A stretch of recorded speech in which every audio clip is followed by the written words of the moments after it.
I slept up at 10:30, and then I've been hanging out in here on my phone waiting for my half hour from taking my meds to pass.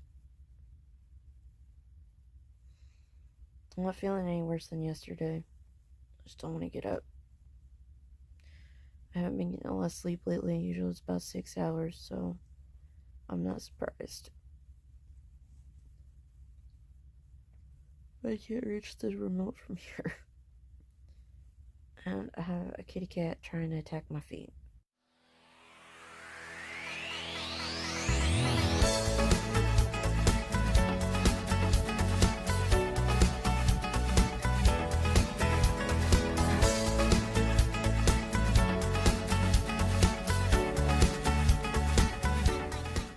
I was really hopeful, and this is really late, but hey, check it out. I got a new low, so yay! I don't think I'm going anywhere today. The time is 12:14. Got my hair out of my face, got my Supernatural hoodie on, and a pair of jeans that are a little too tall for my ankles because apparently my options are petite jeans that are just a little too short or regular jeans that I have to roll up. That sucks. One of these days, I suppose I should actually get some decent jeans and get them hemmed at like a tailor or something because jeans just don't like me. Make up breakfast, but I'm out of my usual shake powder, so I guess I'm gonna have to do something about that. Bonus cat. It's 1:40. I had just that one shake I showed you guys, which is actually 10 calories less than the shake powder I usually get. And I'm running to the hardware store after all because there's a flippin' draft coming through my window and I'm like, $5 worth of pink foam board, little time with a, what are they called, box cutter, and I can have this handled. And it's not going to be hugely strenuous. I can either put the middle row seats down, or I can have them cut it in half for me. Now, I should put my wires on. I will still have plenty of, got my thing in, come on brain, plenty of material, the appropriate pieces, even if they cut it for me. So that stuff is super lightweight, so I don't have to really strain to pick it up and move it. It's just bulky. Alright, so first step is going to be the hardware store or possibly a gas station, and I guess I should hit the hardware store, which is kind of right on the edge of civilization. Check Gas Buddy, get a good price, and go from there to pick up some grocery stuff because I am, totally out of my diet shake powder.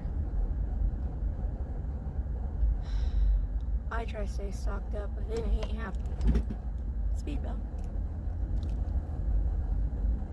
And this is what I call taking it easy.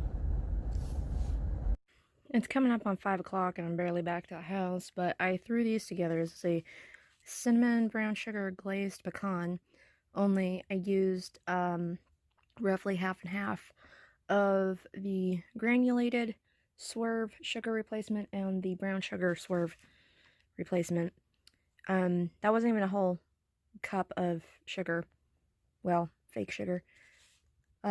Several drops, I guess you'd say about a teaspoon and a half of vanilla, and a generous helping of cinnamon, and these pecans turned out amazing. And pretty much any big event in Texas, you will find somebody selling glazed pecans, and wow, these turned out good. I was surprised there wasn't any butter in the recipe, but it makes sense because you're really just trying to melt the sugar granules down, combine it with the vanilla and the cinnamon powder, and then just get it to stick on the pecans. And it's really not that hard to clean up the pan, even a non-stick one, because all it takes is hot water and soap to melt and dissolve what's left of the sugar.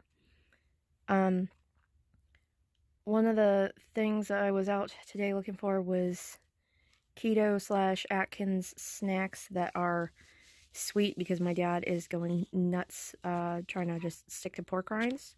So I got home. These took 5 minutes tops altogether before I had them, in a bowl and passed them to him. And he and my mom and I are just thrilled with this.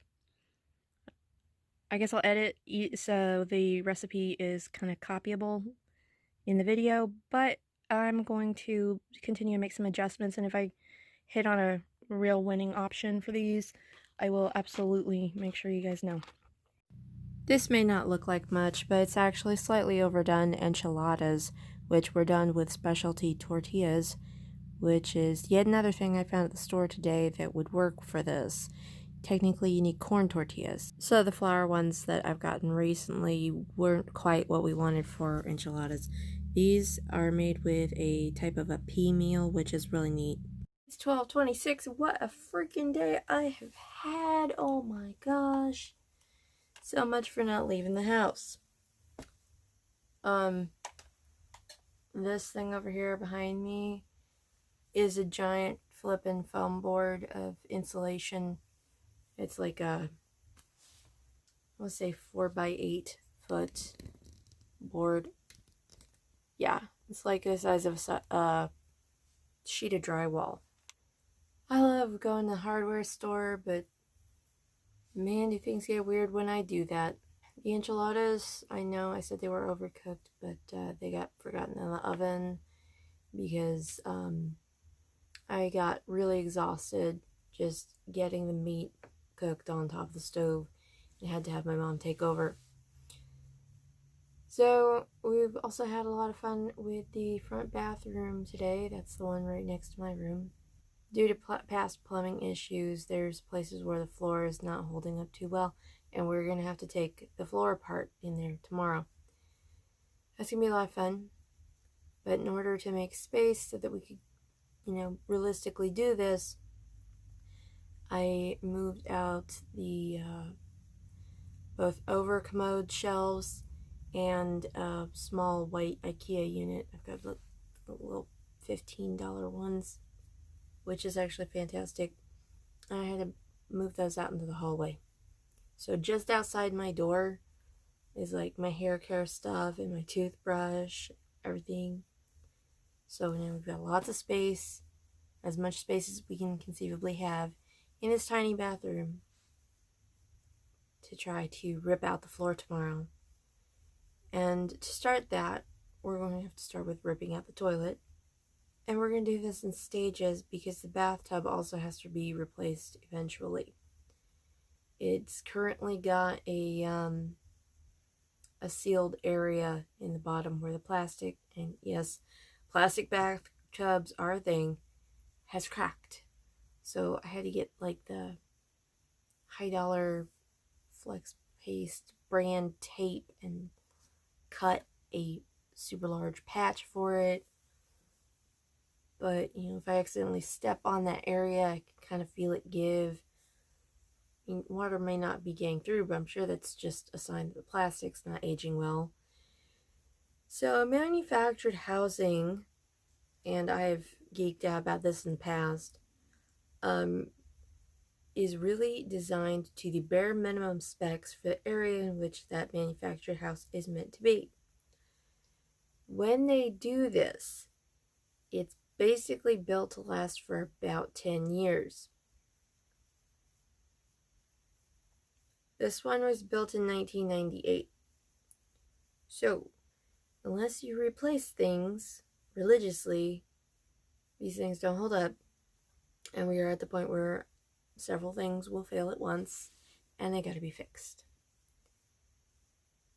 So, lots of fun. It's a drawback, yes. It is kind of interesting, though. I was reading about how they build these several years ago, and they start with the floor, right? So they begin with the floor upside down, and then they flip the whole thing over, and then they put the walls in place right, and then they lower the roof on, and it was really some crazy stuff. I am so tired, but I guess that's goals for tomorrow. Just all set to go. I don't even have to think about it. Bathroom floor, messing around with the toilet, taking the toilet in chunks out of the bathroom. I went and cleaned the toilet today, specifically a couple hours ago, just so that in the morning when we start off, I swore a minute ago and had to edit it out.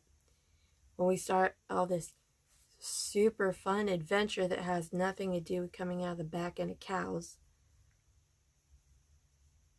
we at least have the benefit of the toilet that we're taking apart has been cleaned.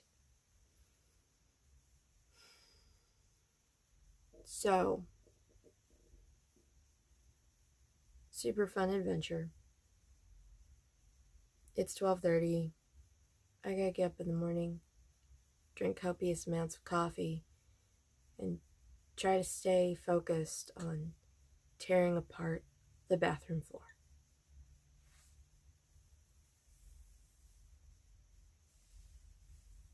Oh, this is gonna be fun.